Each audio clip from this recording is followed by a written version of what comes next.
So first up, I'm going to say that I am a native English speaker, and this is an international conference. So I'd like you to do me a favour. If at any point I'm speaking too fast, because I do speak very fast, I want you to give me a salute, just taking on from the theme of the boat yesterday. So not only will that amuse me, but it will make me aware that I need to slow down a little bit because you can't understand me. So just let me know, just give me a salute at any point. So let's start off. My name is Natalie. I work for a company called QCL. We're basically a distributor of technologies. So we have a lot of different technologies that are based in other countries. And we provide the on-the-ground service for people here in the UK. So we do the project management, the maintenance of the technologies, site visits to see what technologies need to go in place. So these are just some of the different ones that we work with right now. And the one that I'm here to talk to you about today is called SENTRY. So I'm actually, despite your sort of round of applause for my engineering PhD, I'm actually a microbiologist by background, sorry. So that was a bit of a hint to wake you all up a little bit, because I know we've had 2 back-to-back sessions today. Can anyone guess what this thing on the board might be? Is anyone feeling brave? Everyone's avoiding eye contact with me, so I'm not going to pick on you, don't worry. Culture. Any other ideas of what this might be? Yeah? Yeah, PFLOC is another idea. Any more? I will let you off. So this is actually what a biofilm looks like under SEM, under a scanning electron microscope. So biofilm is what I like to call the sticky spider's web of all the building blocks of life. So microorganisms create this, they live in this, it's their environment, it's their niche, and this grows on the inside of things like pipes, both on the wastewater and on the drinking water side of things. And it's actually the reason why when you've brushed your teeth at night time, you have to then brush your teeth again in the morning time the next day. It's because biofilm has grown on your teeth overnight, and that's what makes your teeth really, really gross in the morning, biofilm. So the technology that I'm here to talk to you about today, the reason why I'm so excited about SENTRY is because it's actually designed for this biofilm to grow on it. So as you probably know, you put something in a wastewater environment and it's going to get super gross. Not only is there going to be sewage on it, but biofilm is going to grow on it over time, this sticky, goopy, gross stuff.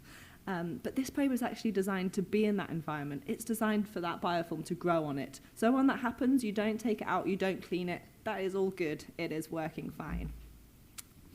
So normally microorganisms, when they reproduce, they produce electrons as part of that reproduction process. What this device is doing is it's capturing those electrons, quantifying those electrons to tell you the activity levels of microorganisms within that water body, no matter what that water body might be.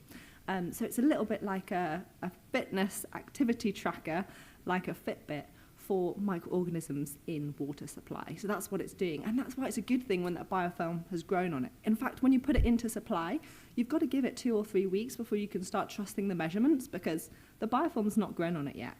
So that's what it does. So I'm just going to click through to get everything on the screen. So what am I here to talk to you about today? It was all about energy optimization. So I'm thinking about how can we apply this technology. So yeah, you don't have to clean it. So what? What is it actually doing? What is it telling me? Why do I want to know about the microorganisms and the activity levels in a water body? So in the UK at the moment, we've got this massive driver towards net zero.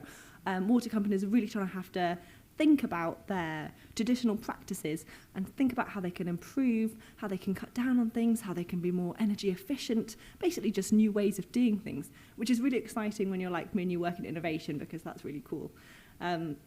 So we had this idea of when the microbiology in a plant is low, can we switch off bits of the process to save ourselves some energy? Because for lots of plants in the UK, it's the microorganisms that are there that are digesting the sewage. So if there's not a lot of microorganisms, if they're not doing a lot, if they don't need a lot of food, can we switch off that process for short periods of time and save ourselves some money? So that's basically what we were doing with this technology.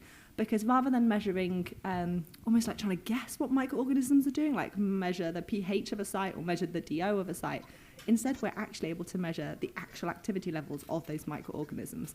So that was the plan. So we had this one site in the west of the UK. Unfortunately, I was living in the east of the UK at the time, so I was spending a lot of time in the car driving around.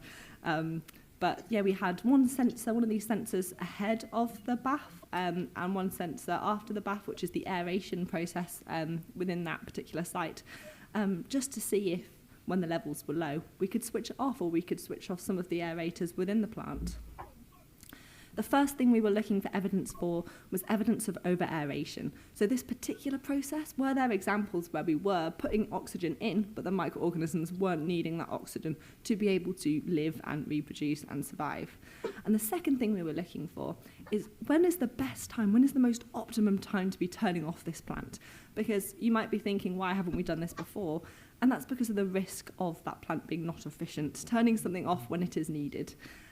So we found here that what times of day would be best, what days of the week would be best, and this is just a snapshot of the data. I mostly wanted to talk to you guys today about the context surrounding some of the work that we're doing, so you can come up to me afterwards or contact me on LinkedIn or something if you want to know more about the actual details of this project. I just wanted you to understand what we were doing. So one of the things about this is that it's no maintenance. Obviously, I've talked about that before. And the other thing that we're really looking at is we wanted some kind of dashboard to be able to visualize this in real time. So those are the key things that we were trying to look at as part of this project. We didn't want something that was going to take, 3 hours for us to get that data through, because we could be turning something off and it might be needed. Again, I'm just going to click through this. So at that particular site that I was working at and driving to a lot, we had an energy saving of around 10 to 20% for that particular site, which equated to £50,000 to £100,000 per annum. So for us at that site, it worked, but we are looking for other sites that want to give it a try and see if that is a universal thing, or if this was just a one-off and we were lucky, or something else was happening on site that was saving them energy instead. So I have been Natalie Lamb.